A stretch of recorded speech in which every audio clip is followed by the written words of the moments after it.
Paul, and today I'm an old man with a follow-up video to the previous video on how to measure mitre angles. In this video I'm going to talk about how to apply those mitre angles to your workpiece. In the previous video I talked about how to actually measure them. If you want to take a look at that one, if you haven't seen it already, the link is somewhere whizzing around my head. So this video, I'm going to talk about how to take those measurements, how to put them on a piece of wood that you're going to cut by hand, or a piece of wood that you're going to cut in a mitre saw, whether it be using a template, whether it be using the protractor method or an angle measurement device or whatever. All the devices that I've got available, I'm going to show you how to apply that to a workpiece. As always, there's links to the tools and bits and pieces used in the description below. Same also on the website oldmanwith.com. Please go take a look at that. And so now let's crack on and let's go take a look. Okay, so I want to talk about having figured out how to measure the angles on our mitres. I'm going to talk now about how to transfer those angles onto our workpiece. First of all, with a mitre saw. And I've got it unplugged at the moment just to set it up, and the first thing I'm going to point out to you is I've moved the safety guard out of the way. There is a little catch thing on this. It's useless, but it does kind of hold the guard out of the way, but I need to put a clothes peg on it to hold it properly. Then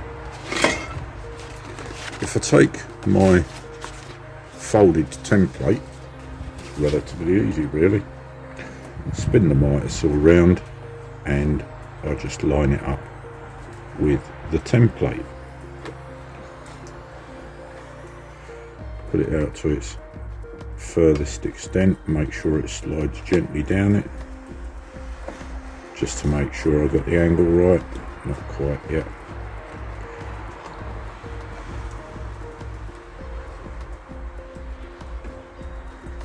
And then once it's in place, just move the camera angle round a bit.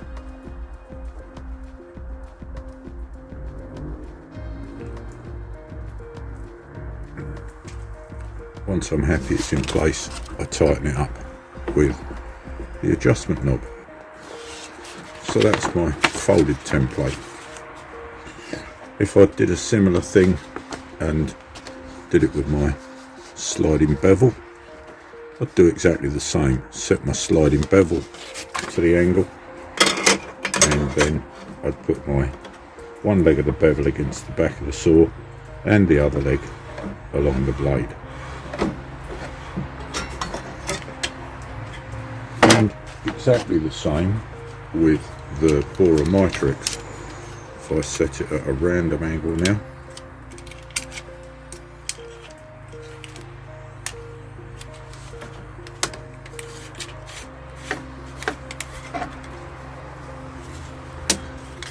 take the half off it, and yet again what I'm doing is I'm going to put the bore matrix back against the back work rest, and I'm going to turn the saw until it slides snug down the guide. See what I mean about the guide?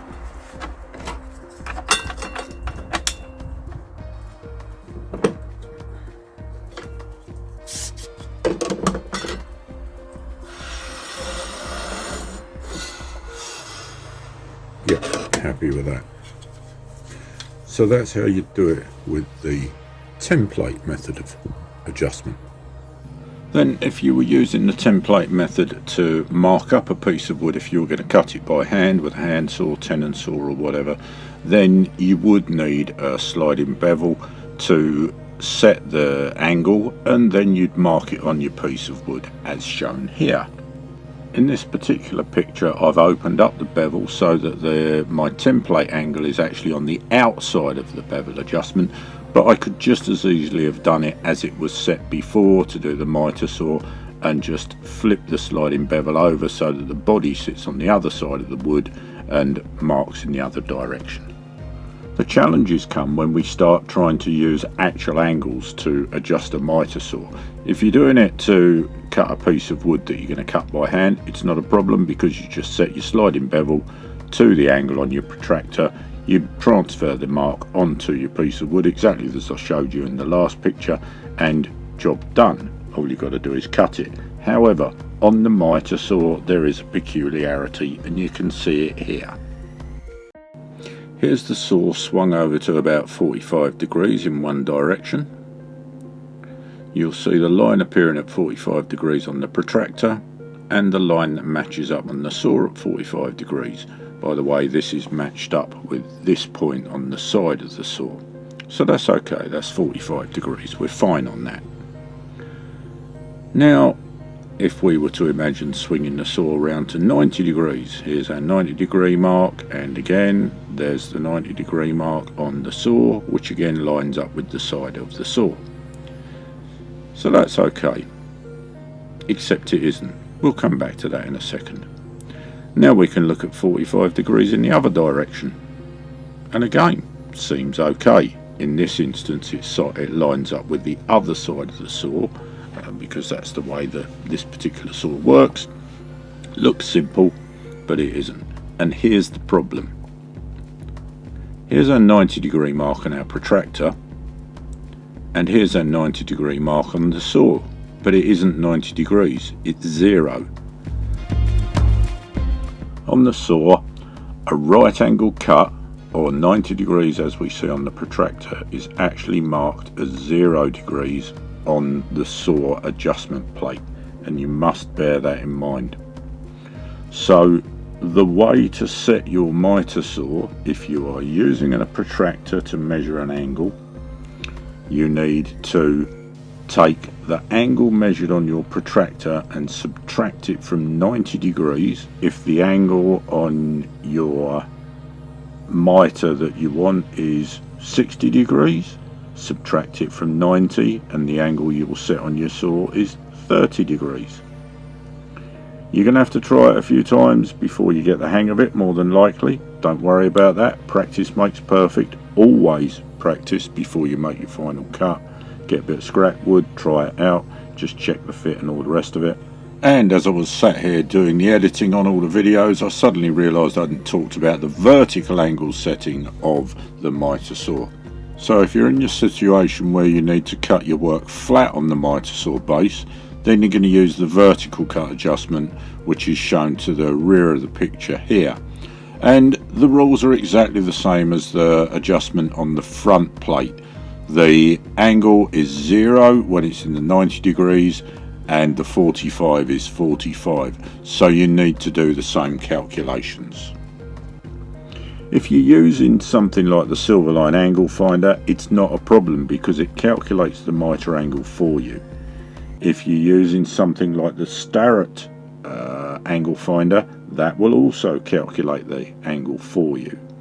But if you're using a protractor or any other method to get that mitre angle, you are going to have to do some calculations. So again, that's another reason why personally I prefer the template method, because it's much less faffing about. So there you go, bit of an explanation of all the different methods.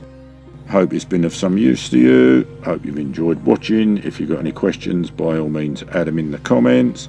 Like and subscribe if you would, I'd be honoured, and I will see you in the next one. Bye.